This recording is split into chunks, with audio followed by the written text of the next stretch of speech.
Circles of Separation, a spiritual fiction series. Book 3 of the Waldmeer series. Written and narrated by Donna Goddard. Part 1. The Outer Circle. Dream On. Chapter 1. Fork in the Road. Bird of Prey. On the way to the interdimensional outer circle. Vera stood very still. She listened carefully to Mullum. She did not want to miss the few words he was giving by way of instruction. In his customary style, Mullum spoke in a meaningful but mysterious manner. Think not you can return on the path that leads to the fork. Taken once, it disappears. As the choice lies ahead, both roads will lead to somewhere, but one will be to nowhere. It was Mullum who first told Vera about the inner circle. She was not sure who told her to go there, but apparently it was already decided. She surmised that Mullum's verse meant that at some stage of the journey she would come to a fork in the road, and having reached that point there would be no turning back. She glanced up, realised Mullum was walking into the forest, and quickly asked if he had more advice.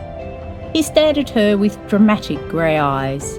They were deep enough to carry part of the world's creation in them. Powerful eyes. One would be foolish to underestimate their owner. Yet they were also peaceful and kind.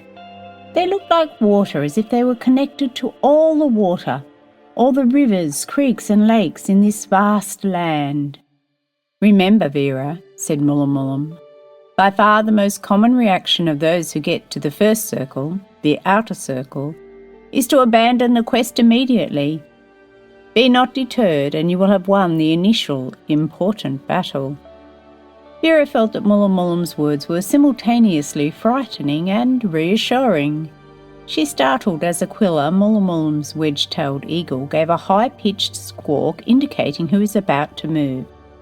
That meant that Mullum was about to move. Aquila's mission in life was to tail his master. He fulfilled his mission with devout single-mindedness. Aquila was not the only bird around Mullum. Many birds followed him, and they appeared to have different tasks. Some came and went, relaying information from far and near. Some were busy with domestic duties, although Vera was not quite sure what those duties were. Others were happy little creatures whose sole purpose was spreading joy. Mullum was gone. Vera turned to pick up her bag.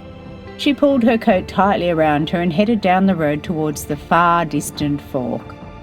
Although somewhat daunted by her task, she knew she was not alone. For one thing, a family of the cheery chirping birds had decided to keep her company. Mullum's doing, no doubt. They flitted about and sang their little songs, proclaiming the world to be a wonderful, safe place. They will be good company, thought Vera. She reminded herself that Mullum had one day, long since past, made this same journey. He would not have sent her on it if it was too dangerous, or if he felt she could not succeed. That lightened her load. The birds chattered more loudly and seemed to be agreeing with her summation. Chapter 2. Fork in the Road. Happy Dream. In Waldmeer, on Earth. Amira woke with a start and sat up to try and reorient herself. She noticed the thin line of early morning sun pushing its way through the gap in the curtains. She guessed that it was about 6 a.m. The fairy wrens were darting across the windowsill. The brilliant blue forehead of the male was just visible. The larger and noisier cockatoos were starting to call out, but were not yet enthusiastic in their conversations. These days, Amira often woke from her night wanderings with a clear memory of them. She recalled last night's conversation between her interdimensional self of the outer circle, Vera, and Mullum. Whether it was a relief or not to wake up from her travels depended on where she had been. Regardless, she did have another reason to be glad of waking up in her own bed. She quietly lay back down and moved closer to the heavily sleeping body next to hers. She breathed in Gabriel's smell. It was a sort of smell that comes from a contented male body.